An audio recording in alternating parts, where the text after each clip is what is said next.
नमस्कार दोस्तों, इस वीडियो में आज Himachal Pradesh geography district wise series की लाहौल स्पीति के पार्ट 2 को कवर करेंगे। इस वीडियो में हम लाहौल स्पीति की जो ह्यूमन ज्योग्राफी है उसके बारे में जानेंगे। उससे पहले हम इंडिया के अंदर जो माइग्रेशन हुई है उनके बारे में देखेंगे, सिर्फ ओवरव्यू लेंगे और साथ ही साथ में जो हिमाचल में माइग्रेशन हुई है उसको जानेंगे। फिर कुछ एक इम्पॉर्टेंट ट्राइब्स जो लाहौल स्पीति में रहती हैं उनके बारे में भी जानेंगे, जिसमें कि स्वांगलास, खामपास और लाहुलास जैसी जो ट्राइब्स हैं उनके क्या सोशल कस्टम्स हैं, क्या ट्रेडिशंस हैं और साथ ही साथ में वो कौन सा रिलीजियस सेक्ट फॉलो करते हैं उनके बारे में भी हमें जानने को मिलेगा। इसके बाद कुछ जो इम्पोर्टेंट फेयर्स एंड फेस्टिवल्स इन इलाकों में मनाए जाते हैं, जैसे कि गैतूर फेस्टिवल जो एक मास डांस है जिसे हम छाम डांस भी कहते हैं। इसका क्या सिग्निफिकेंस है, क्या रिलीजियस सिग्निफिकेंस है, क्या सोशल सिग्निफिकेंस है, उसके बारे में भी हमें जानने को मिलेगा। साथ ही साथ में कुछ इम्पोर्टेंट मोनेस्ट्रीज और टेम्पल जो लाहौल स्पीति में है और किस शैली में उन्हें बनाया गया है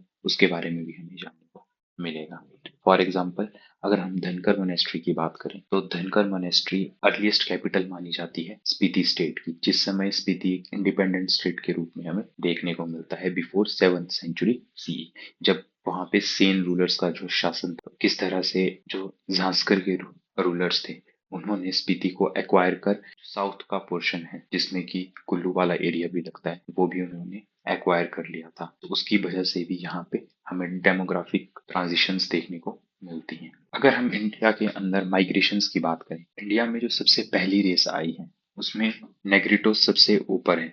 ये पहले रेशियल ग्रुप्स थे जो इंडिया के अंदर आए थे। आजकल हमें इनके ट्रेसेस साउथ में केरला और अंडमान आइलैंड्स के पास देखने को मिलता है। अगर केरला में पर्टिकुलर बात की जाए तो जो कदर, इरूला, कुलियान जो ट्राइब्स हैं ये नेग्रिटो रेस के साथ असेंबल करती हैं। और अगर अंडमान में ही बात की जाए तो इसमें जारवास, सेंटिलीज जो लोग हैं वो इस रेस से बिलोंग करते हैं। सेकेंड रेस जो इंडिया में आई दैट इज प्रोटो ऑस्ट्रोलॉइड्स। प्रोटो ऑस्ट्रोलॉइड्स का ओरिजिन भी अफ्रीका से ही है, पर वे लोग ऑस्ट्रेलिया में बसे। ऑस्ट्रेलिया में से उन्होंने नॉर्थ की तरफ माइग्रेशन कर इंडिया में भी एंटर किया और आजकल के टाइम पे ये लोग हमें जो ट्राइबल ग्रुप्स हैं राजमहल हिल्स और अरावली हिल्स की तरफ वहां पे देखने को मिलते हैं और साउथ में भी हमें इनकी प्रेजेंस मिलती है, जिसमें कि जो अगर सेंट्रल इंडिया में बात करें अरावली टू राजमहल हिल्स तो यहाँ पर कुछ इंपॉर्टेंट ट्राइब्स जिसमें संथल, भील, गोंड, मुंडा, ओरांस जैसी जो ट्राइब्स है ये यहाँ पे हमें देखने को मिलती है।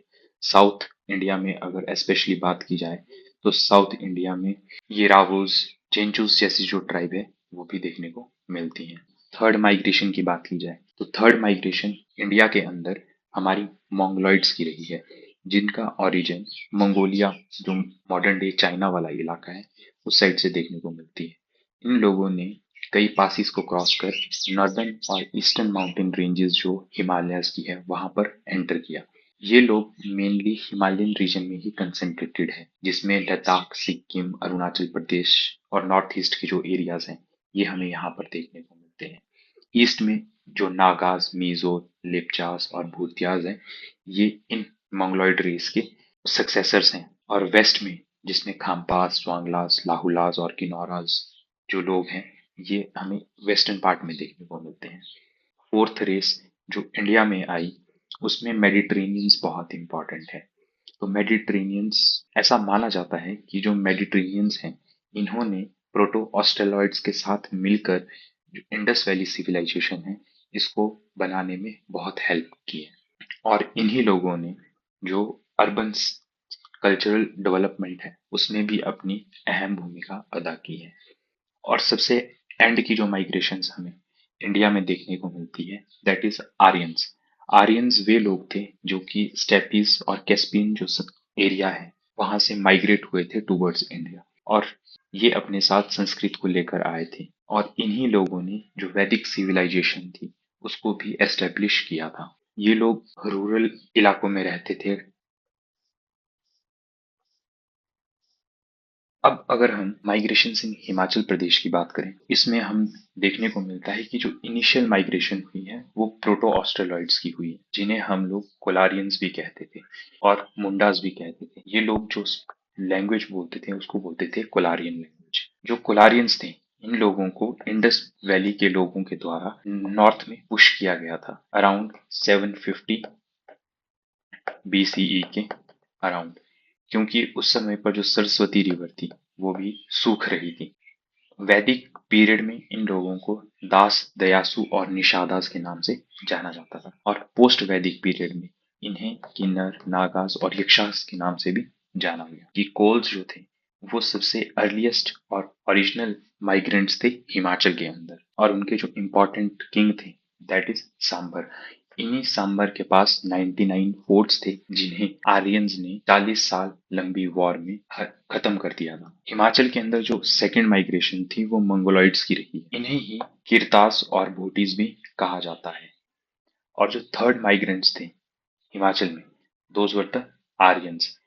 आर्यंस इंडिया के अंदर दो ब्रांचेस में आए। पहली जो आई उन्होंने पामीर नॉट को क्रॉस किया। पामीर इज समवेयर हेयर, कुछ इस जगह पे हमें पामीर नॉट देखने को मिलता है। और जो सेकंड थे इन्होंने हिंदू कुश क्रॉस कर पंजाब के जो प्लेन एरियाज थे इन्हें क्रॉस किया था। जब इनिशियल माइग्रेशन हुई, जो लोग पामीर नॉट क्रॉस कर इंडिया में एंटर किए थे उन्हें खशास कहा जाता था, और ये अर्लीस्ट इनहेबिटेंट्स माने जाते हैं कश्मीर और हिमाचल के अंदर। इनके जो हेड थे उन्हें मवनास कहा जाता था। इन्हीं लोगों ने जनपद की फॉर्मेशन भी की थी। और जो सेकंड ब्रांच थी वो लोग हिंदू कुश क्रॉस कर इंडिया में एंटर किए थे।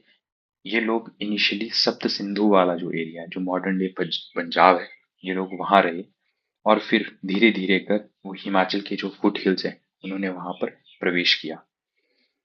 अगर हम हिमाचल में इम्पोर्टेंट ट्राइब्स की बात करें तो यहाँ पे हमें तीन इम्पोर्टेंट ट्राइब्स देखने को मिलती है, जिसमें फर्स्ट वन है स्वांगलास, सेकंड वन है खाम्पास एंड थर्ड वन है लाहुलास। स्वांगला ट्राइब ये हमें पटन वैली के रीजन में देखने को मिलती है, जिनकी जो लैंग्वेज है वो मानछंदी है, इसमें तिब्बती और हिंदी का मिक्स है। फिर तीन और लैंग्वेजेस यहाँ पे बोली जाती है, जिसमें चिनाली शिपी और लोहार लोगों द्वारा बोली जाती है, भूटी बौद्ध लोगों द्वारा बोली जाती है, और जो तिनानी है ये सिसु वाले एरिया में बोली जाती है।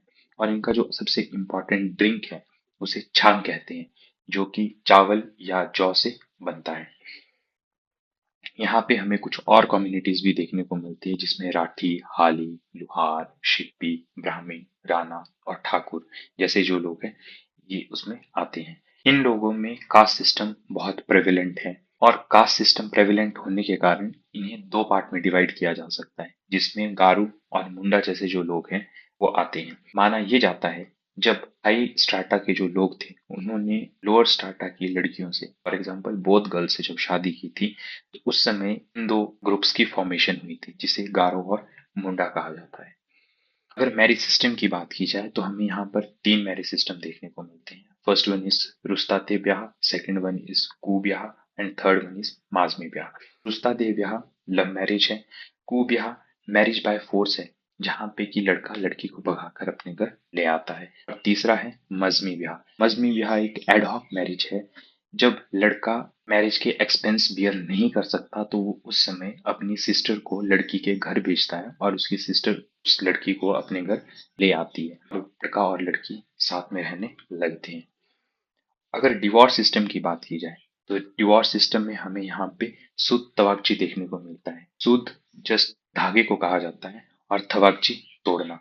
तो थ्रेड ब्रेकिंग की जो सेरेमनी है उससे यहाँ पर डिवोर्स भी लिया जाता है। अगर डिवोर्स से पहले वाइफ इनफिडेलिटी शो करती है टुवर्ड्स हर हस्बैंड, उस समय पर वाइफ को इज्जत पे करनी पड़ती है टू हर हस्बैंड। तो ये एक इम्पॉर्टेंट चीज हमें यहाँ पे देखने को मिलती है।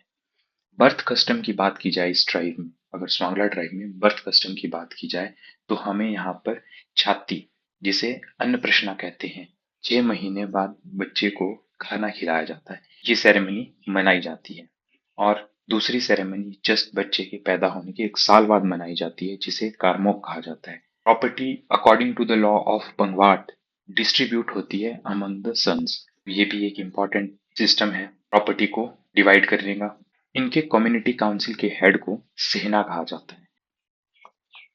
अब हम सेकंड ट्राइब की बात करें तो सेकंड ट्राइब है खाम्पा ट्राइब। माना ये जाता है ये जो खाम्पा लोग थे ये लोग अमदो और खाम रीजन, मॉडर्न डे चाइना के अंदर बिलोंग करता है, ये लोग वहां से आए थे। इनिशियली ये लोग ट्रेडर्स थे, धीरे धीरे इन लोगों ने इंडिया में बसना शुरू कर दिया। इसमें इंडिया को ये लोग ग्याखर और ग्याघर के नाम से जानते थे। अगर बात करें इनके रिलीजन की, तो ये लेमिनिस्टिक बुद्धिज्म जो कि वज्रयान बुद्धिज्म के अंदर आता है। वज्रयान बुद्धिज्म अपने में एक सब सेक्ट है महायान बुद्धिज्म के अंदर। महायान बुद्धिज्म जिसमें की आइडियल वर्शिप को प्रोमिनेंस दी गई है। जब ये इंडिया में आए उस समय पर ये लोग चंबा, किन्नौर और लाहौल स्पीति जैसे जो इलाके थे ये लोग वहां पर बस गए। इन्हें अलग अलग नाम से जाना जाने लगा अलग अलग जगह पर। जैसे कि उत्तराखंड में इन्हें शाह खांपा के नाम से जाना जाता है, किन्नौर में इन्हें कुन्नू खांपा के नाम से जाना जाता है, लाहौल में गर्जा खांपा के नाम से जाना जाता है, स्पीति में पीती खांपा के नाम से जाना जाता है, कुल्लू वाले एरिया में इन्हें न्योंदेई और बौद्ध खांपा के नाम से जाना जाता है, चंबा वाले एरिया में इन्हें थावा खांपा के नाम से जाना जाता है। इन्हीं ट्राइब्स के अंदर कुछ लोग जो नोमैडिक हैं इन्हें एक और खांपा के नाम से भी जाना जाता है। वो लोग स्पिरिचुअल ट्रेवलिंग करते हैं, उन्हें भी निगोर खांपा के नाम से जाना जाता है। उनके ट्राइब में जो सबसे कॉमन मैरिज सिस्टम है दैट इज कॉल्ड पख्तून, जो कि एक नेगोशिएटर द्वारा फिक्स की जाती है। इसमें जो लड़कियां हैं वो तुंदेलु और यनवा जैसे जो गाने हैं उन्हें गाती है। इसमें जो ब्राइड ग्रूम है उनसे ब्राइड की फ्रेंड कुछ क्वेश्चंस पूछती हैं। और डिवोर्स सिस्टम की बात की जाए तो इसमें सबसे कॉमन डिवोर्स सिस्टम जो हमें देखने को मिलता है वो है जत्सारी झादल और जो चोचे। इनकी अगर ड्रेसेस की बात की जाए, ड्रेसेस में छोबू जिसे लॉन्ग गाउन कहा जाता है, बंजुक जिसे शर्ट कहा जाता है, शेरिंग किंगर जिसे कैप कहा जाता है, और सुक्तू एक वुलन शीट होती है जो हम लोग बेड पर बिछाते हैं। रिलीजन की बात करें तो रिलीजन में ये चार बुद्धिस्ट लेमिनिस्टिक सेक्ट्स को मानते हैं। ये लेमिनिस्टिक सेक्ट जो हैं इनका ओरिजिन हमें महायान बुद्धिज्म से देखने को मिलता है और इसे एसोसिएट किया जा सकता है बुद्धिज्म के सबसेक्ट जिसमें हम वज्रयान को देखेंगे। वज्रयान एक तांत्रिक बुद्धिज्म की एक पद्धति है जो कि ब्लेंड है आपका इंडियन बुद्धिज्म का, इंडिजीनियस बॉन्ड रिलीजन का और जो तिब्बतियन ट्रेडिशन है उसका। इसमें चार जो इम्पोर्टेंट सेक्ट हमें देखने को मिलते हैं उसमें सबसे पहला है नियंगमा सेक्ट।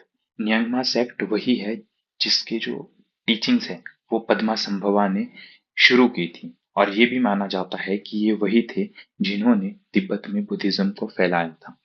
और ये लोग विश्वास करते हैं direct experience of ultimate reality का, और ये तांत्रिक प्रैक्टिस और रिचुअल्स को इम्पोर्टेंस देते हैं। सेकंड जो इम्पोर्टेंट सेक्ट हमें यहाँ देखने को मिलता है that is the Kagyu sect. Ancient समय पर इंडिया के अंदर जब गुरु शिष्य परंपरा को फॉलो किया जाता था तो ये जो काग्यू सेक्ट था ये भी उसी लाइन पर हमें देखने को मिलता है। इसमें कुछ जो इम्पोर्टेंट सब सेक्ट्स हैं उसमें हमारे को द्रुकपा काग्यू जैसे कर्मा काग्यू और द्रिकुंग काग्यू जैसे जो सेक्ट है ये लोग देखने को मिलते हैं। इनका अल्टीमेट जो ऑब्जेक्टिव है वो मेडिटेशन के थ्रू लिबरेशन का है, जिसका establishment around around 11th century में किया गया था। जो तीसरा इंपॉर्टेंट सेक्ट लेमिनिस्टिक बुद्धिज्म के अंदर है दैट इज साक्या, जिसे कि 1073 ईस्वी में लाया गया था, बनाया गया था या फॉर्म किया गया था। ये सेक्ट फिलोसफिकल एनालिसिस पे ज्यादा जोर देता है और इसमें जो हेरिडिटरी सक्सेशन है सबसे ज्यादा है और जो कि हमें बाकी सेक्ट्स में देखने को नहीं मिलती। इसमें हमें चौथा जो सबसेट देखने को मिलता है वो है गेलुपू, जिसकी फाउंडेशन 1409 ईस्वी में रखी गई थी। ये लोग वर्चुअस वे ऑफ लिविंग के ऊपर ज्यादा एम्फेसिस देते हैं, साथ ही साथ में जो मनिस्टिक डिसिप्लिन हो गया, फिलोसफिकल स्टडीज होगी एंड प्रैक्टिस ऑफ तंत्र, ये सब चीजें इनके द्वारा देखी जाती हैं। और दलाई लामा जो मॉडर्न डे दलाई लामा है वे इसी गेलुपू सेक्ट से बिलोंग करते हैं। यहाँ पे जानने वाली चीज ये है कि ये जो गेलुपू सेक्ट है इन्हें ही येलो हेड्स भी कहा जाता है और जो सेकंड हमने देखा काग्यू, इन्हें रेड हेड्स कहा जाता है। और इन्हीं रेड हेड और येलो हेड्स के बीच में लड़ाई के ड्यूरेशन में कुल्लू के राजा विधि सिंह ने मुगलों की हेल्प की थी जब तिब्बतियंस ने लद्दाख पर अटैक किया था। तो लद्दाख के जो राजा थे उन्होंने कुल्लू उन्होंने मुगलों की हेल्प मांगी थी कि आप हमें सेव करो from the attack of Tibet. इनकी ट्रेडिशनल काउंसिल को शुगमा चुंगी कहा जाता है। और इनके जो हेड होते हैं उन्हें गोवा कहा जाता है। और माना ये भी जाता है कि जो पश्मीना वूल थी उसे इंडिया लाया गया था बाय द खाम्पास। और इनके जो कुछ इंपॉर्टेंट फेयर्स हैं उसमें लोसर, गाल्डा गामचे, गोइत्रे और ला दार्चा जैसे जो फेस्टिवल है इस कम्युनिटी द्वारा मनाए जाते हैं। तीसरी और लास्ट जो ट्राइब है लाहौल के अंदर, उसमें हमें लाहुलास देखने को मिलते हैं, जो कि इवॉल्व हुए हैं cross breed of Aryans and Mongoloid race से। और जो स्पीति साइड के लोग हैं वो प्योर तिब्बतियन रेस के हैं, जबकि जो लाहौल साइड के लोग हैं वो लोग मिक्स ब्रीड में देखने को मिलते हैं, क्रॉस ब्रीड में देखने को मिलते हैं, जिसमें आर्यंस और मंगोलियन रेस के जो डीएनए है वो हमें जीन्स हैं वो देखने को मिलते हैं। अगर इन कास्ट सिस्टम की बात की जाए तो इन लोगों में भी कास्ट सिस्टम बहुत ज्यादा प्रोमिनेंट है। उसमें अपर कास्ट में राजपूत, ब्राह्मण्स, ठाकुर एंड राठीस जैसे जो लोग हैं वो आते हैं। और साथ में जो लोअर कास्ट है, लोअर क्लास है, लोअर क्लास में हमें हालीज, भोटीज एंड लोहार्स देखने को मिलते हैं। ड्रेस, इंपॉर्टेंट ड्रेसेस जो इनके द्वारा पहनी जाती है उसमें खत्तर, जिसे लॉन्ग लूज गाउन कहते हैं, और तोबरी जो कि कुल्लू कैप की तरह हमें देखने को मिलती है। मैरिज सिस्टम में दो मैरिज सिस्टम इन स्ट्राइक में बहुत ज्यादा प्रोमिनेंट है। फर्स्ट वन इज भागस्तन, जिसे अरेंज मैरिज कहा जाता है, और दूसरा है कुमाई भागस्तन, जिसे थेफ्ट मैरिज कहा जाता है। डिवोर्स सिस्टम इनका स्वांगलास की तरह ही है, जो हमने सुत्थवाकची देखा था। इन इसमें नाम चेंज हो जाता है, जिसे हम लोग कुदपा चार्चे कहते हैं, कुडपा चार्चे। इसमें भी थ्रेड को ब्रेक कर डिवोर्स दिया जाता है। अब इम्पॉर्टेंट फेयर्स एंड फेस्टिवल्स की बात करें लाहौल के अंदर, तो सबसे इम्पॉर्टेंट फेस्टिवल्स हमें 6 फेस्टिवल यहाँ देखने को मिलते हैं। उसमें सबसे पहला जो फेस्टिवल है दैट इज हार्डा, जो कि जनवरी और दिसंबर के ड्यूरेशन में मनाया जाता है। ये चंद्रभागा का बहुत इंपॉर्टेंट फेस्टिवल है, और ये दिवाली की तरह फेस्टिवल होता है। इसे न्यू ईयर भी कहा जाता है। और दूसरा जो फेस्टिवल है दैट इज गोची फेस्टिवल। ये फरवरी के महीने में मनाया जाता है, और ये केलोंग में मनाया जाता है। इस फेस्टिवल को मनाने का कारण ये है कि जितने भी बच्चे 1 साल पहले फैमिलीज में पैदा हुए हैं, खासकर मेल चाइल्ड, वो लोग इस फेस्टिवल को ऑर्गेनाइज करवाते हैं, और वो अपनी जो खुशी है वो प्रकट करते हैं। और जो तीसरा फेस्टिवल इंपॉर्टेंट हमें देखने को मिलता है वो है लात आर्चा, जिसे कि हिमाचल स्टेट ने एक स्टेट लेवल फेस्टिवल का दर्जा दिया हुआ है, और ये जुलाई के महीने में मनाया जाता है। और चौथा जो इम्पोर्टेंट फेस्टिवल है दैट इज ओरी फेस्टिवल। ये अगस्त के थर्ड वीक में मनाया जाता है उदयपुर के अंदर। पांचवा और छठा ये दोनों आपस में इंटरलिंक्ड है। संयुक्त मोनेस्ट्री में इस फेस्टिवल को जिजेद कहा जाता है, जबकि कीताबो और धनकर मोनेस्ट्री में इसी फेस्टिवल को गोयतूर कहा जाता है। यहाँ पे इस समय पर मास डांस परफॉर्म किया जाता है, और साथ में इसका जो मेन ऑब्जेक्टिव है इस फेस्टिवल का वो ये है ताकि लोगों को प्रोटेक्ट किया जा सके डिजीज और एपिडेमिक से। और इसी फेस्टिवल को में जो डांस परफॉर्म किया जाता है उसे छाम डांस कहते हैं। अब हम कुछ इंपॉर्टेंट मोनेस्ट्रीज और टेम्पल्स की बात करेंगे लाहौल स्पीति में। तो मोनेस्ट्रीज को जानने से पहले हम कुछ और चीजें जान लेते हैं, जैसे कि मोनेस्ट्रीज 3 टाइप की होती है। फर्स्ट वन इज ताकफू, second one is Gompa, and third one is Lhakhang. Lhakhang को ही दाखांग और सुगला खांग भी कहा जाता है। थाकफू जो है ये ऐसी मोनेस्ट्री है जो हमारे को केव्स के अंदर देखने को मिलती है, जो कि हायर एल्टीट्यूड के ऊपर केव्स में बनी होती हैं। सेकंड है गोम्पा, जो कि एक किसी अलग से प्लेस पे हो, किसी जहाँ पे हमें कोई भी आसपास कोई भी वेजिटेशन देखने को नहीं मिलती है, या उसके आसपास हमें कोई घर देखने को नहीं मिलता है, तो उस जगह पे हमें ये मोनेस्ट्री देखने को मिलती है, तो उसे हम गोम्पा कहते हैं। Third one is Lhakhang. Lhakhang एक ऐसा प्लेस है जो कि एक एकेडमी एस्टेब्लिश हुई हो या वहां पर, या वो एक मीटिंग रूम हो बड़े बड़े सिद्ध लोगों का, जो लामास है उनका। आर्किटेक्चर की बात की जाए तो मोस्ट ऑफ द केसेस में लाहौल के अंदर जो मोनेस्ट्रीज हैं वो हमें फ्लैट रूफ देखने को मिलती है। और सिर्फ एक मोनेस्ट्री जो कि रिवालसर मंडी में बिलोंग करती है वो हमें पगोडा स्टाइल में देखने को मिलती है। अब इम्पॉर्टेंट मोनेस्ट्रीज जो लाहौल में है उसमें हमें यारदोंग, गुरु घंटाल, गोत्सांग, खारदन, शिशुर, लापचांग, गैमूर, तियुल, ये हमें अलोंग द भागा वैली देखने को मिलती है। और अगर हम चंद्रा वैली में देखें तो यहाँ पे इम्पोर्टेंट मोनेस्ट्री है गोंदला। और अगर पटन वैली की बात करें तो पटन वैली में हमें तीन इम्पोर्टेंट टेम्पल्स देखने को मिलते हैं, जिसमें Mrikula Mata temple, Mahadev temple eight milli, जहाँ पर शिवलिंग्स जमीन से खुद ब खुद निकली है। और यहाँ पर एक शिवलिंग नहीं, बहुत शिवलिंग निकली है। और त्रिलोकीनाथ टेम्पल की बात करें तो ये भी हमें पटन वैली में ही देखने को मिलता है। ये कुछ इस तरह की जो मोनेस्ट्री है जो केव में पाई जाती है, इन्हें हम लोग पाकपू मोनेस्ट्री कहते हैं। और मोस्ट ऑफ द केसेस में जो मोनेस्ट्रीज हैं इनकी हमें फ्लैट रूफ देखने को मिलती है। फॉर एग्जाम्पल ये कुछ मोनेस्ट्रीज, ये फ्लैट रूफ वाली मोनेस्ट्रीज हमें देखने को मिलती है।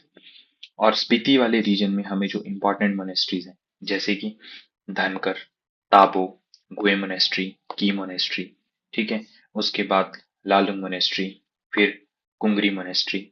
अगर गुए मोनेस्ट्री की बात करें तो इसी मोनेस्ट्री में हमें जो ममी है, लिविंग ममी है, वो भी देखने को मिलती है, जिनका नाम है संघा तेंजिन। ये लगभग लगभग 500 ईयर्स ओल्ड ममी है। इस गुए मोनेस्ट्री को गुए विलेज में एस्टेब्लिश किया गया है, जो लोग कौरिक से बसे थे। और ताबो मोनेस्ट्री जो है ये ओल्डेस्ट ऑपरेशनल मोनेस्ट्री है, जिन्हें रिंचेन जांगपो ने एस्टेब्लिश किया था, जिसे हम अजंता ऑफ हिमालयाज भी कहते हैं। धनकर मोनेस्ट्री एक अर्लीस्ट मोनेस्ट्री है, जिसकी फॉर्मेशन तब की गई थी जब स्पीति एक इंडिपेंडेंट स्टेट था और ये उसकी कैपिटल थी। और यहाँ पर जितनी भी मोनेस्ट्री है उनकी भी हमें फ्लैट रूफ देखने को मिलती है। की मोनेस्ट्री स्पीति के अंदर सबसे लार्जेस्ट मोनेस्ट्री मानी जाती है। और जो कुंगरी मोनेस्ट्री है, कुंगरी मोनेस्ट्री वह मोनेस्ट्री है, सिर्फ एकमात्र मोनेस्ट्री है जो कि न्यांगमापा सेक्ट से बिलोंग करती है, जिसकी एस्टेब्लिशमेंट 8th सेंचुरी के करीब करीब की गई थी बाय द पद्मसंभवा और रिनपोचे।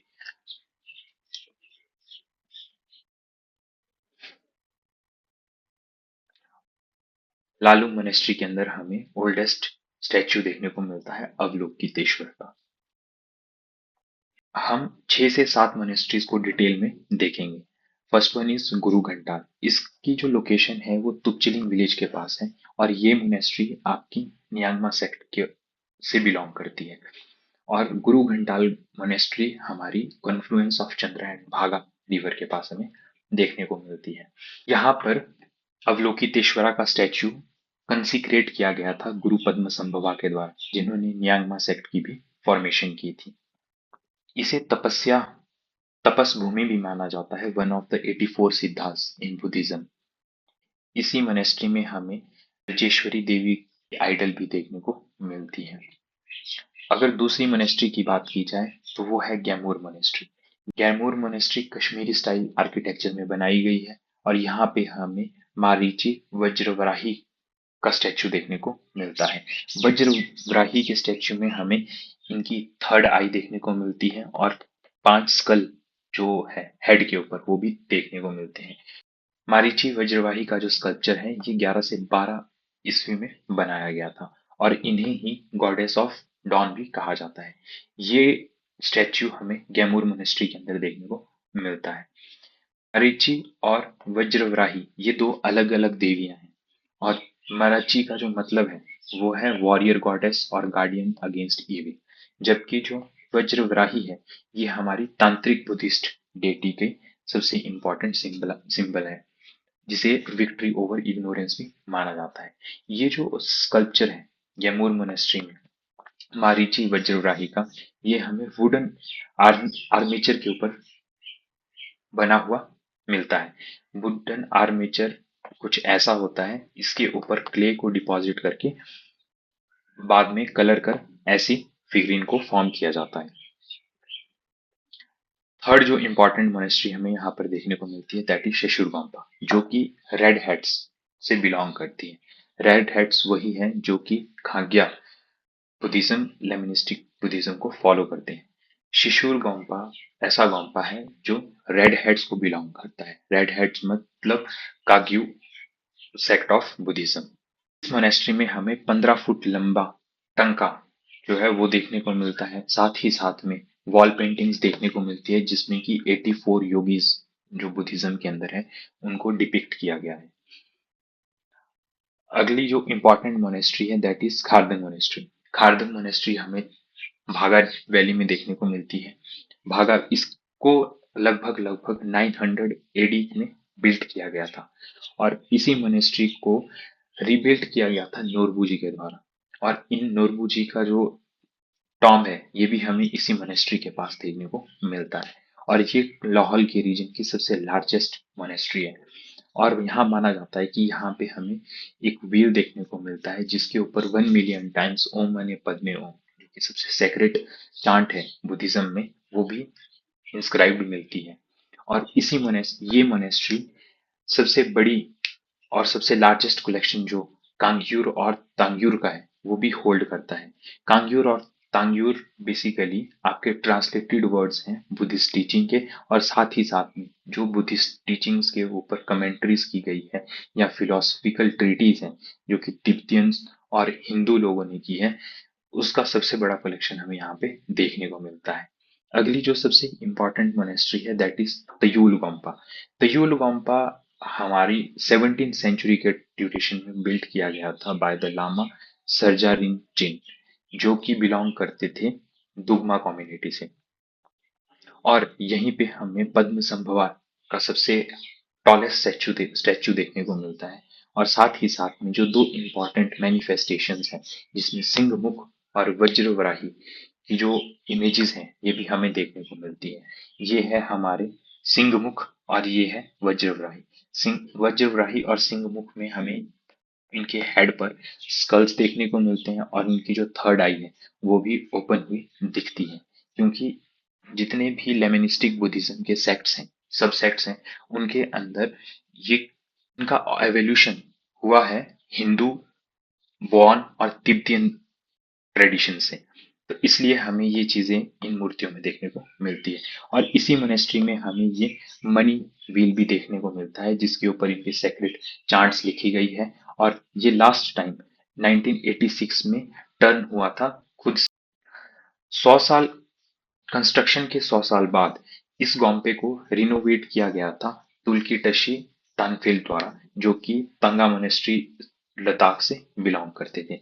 ये रही तंगा मोनेस्ट्री की फोटो। अब हम ताबो मोनेस्ट्री की बात करें तो ताबो मोनेस्ट्री जो है ये सबसे ओल्डेस्ट फंक्शनिंग मोनेस्ट्री है जिसको कि बनाया गया था ये शाशोद ने, जो कि तिब्बत के रूलर थे अराउंड 1996 सीई में। और 1996 में इसी मोनेस्ट्री में 1000 ईयर भी सेलिब्रेट किए गए थे इस मोनेस्ट्री के फॉर्मेशन के। और इसको बनाने में जिसका इंस्पिरेशन मिला है उनका नाम है रिंचेन जैंगो। इस यूनिवर्सिटी को कंप्लीट होने में लगभग लगभग 46 इयर्स लगे। और ये सबसे लार्जेस्ट ये हाउस करती है सबसे largest number of sculptures, art, wall paintings, thangkas और स्टूकोस को। और इसी मोनेस्ट्री को अजंता ऑफ हिमालयस भी कहा जाता है। और यहाँ पे हमें छाम डांस भी देखने को मिलता है जो कि आपका पवित्र फेस्टिवल के ड्यूरेशन में मनाया जाता है। अब जो दो इम्पोर्टेंट टेम्पल्स हमें लाहौल स्पीति में देखने को मिलते हैं उसमें फर्स्ट वन है मृकुला माता का टेम्पल। मृकुला माता का टेम्पल उदयपुर के पास स्थित है और इस जगह का पुराना नाम मोरगू या मृकुल भी कहा जाता है। ये सबसे ये second largest town Lahaul Spiti के अंदर है। इस टेम्पल को अराउंड नाइन इस टेम्पल को अराउंड 11th सेंचुरी में बिल्ड किया गया था बाय अजय वर्मन ऑफ चंबा। और ये टेम्पल काली गॉडेस काली को डेडिकेटेड है।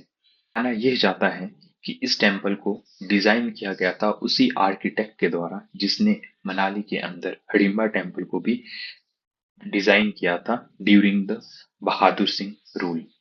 मृकुला माता टेम्पल में हमें सीलिंग्स और पिलर्स पे वेरियस डेकोरेशंस देखने को मिलती है, कार्विंग्स देखने को मिलती है जिसमें रामायण और महाभारत के जो सीन्स हैं उनको भी डिपिक्ट किया गया है। और इस मंदिर में सिल्वर की जो मूर्ति है उसे राजस्थानी, कश्मीरी और तिब्बतियन स्टाइल में बनाया गया है। इस मंदिर की कंस्ट्रक्शन में हमें दियार की लकड़ी का यूज देखने को मिलता है। सेकंड इंपॉर्टेंट टेम्पल जो हमें लाहौल में देखने को मिलता है वो है त्रिलोकीनाथ टेम्पल, जिसको 9वीं शताब्दी के अंत में और 10वीं शताब्दी के इनिशियल ईयर्स में बनाया गया था। इस टेम्पल के अंदर हमें एक स्टोन की इंस्क्रिप्शन देखने को मिलती है जो कि शारदा स्क्रिप्ट में लिखी गई है।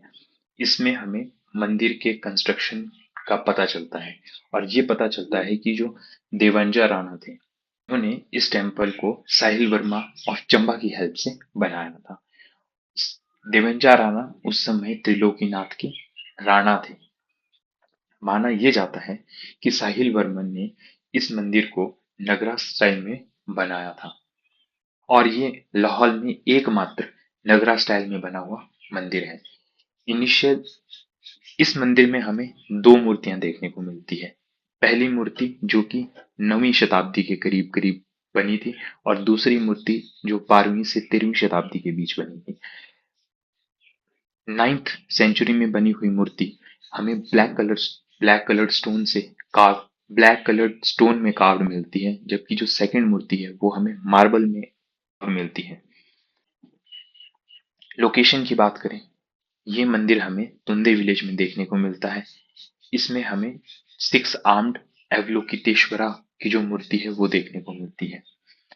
जैसे हमने कहा कि जो फर्स्ट मूर्ति है वो ब्लैक स्टोन की है जो कि कश्मीरी स्टोन स्कल्पचर्स ने बनाई थी और सेकंड मूर्ति जो है वो व्हाइट मार्बल से हमें देखने को मिलती है। टेम्पल कॉम्प्लेक्स को बहुत बार रिनोवेट किया गया है। यह मंदिर हिंदू और बुद्धिज्म दोनों धर्मों ये मंदिर दोनों धर्मों बुद्धिज्म और हिंदुइज्म दोनों की ही आस्था का केंद्र है।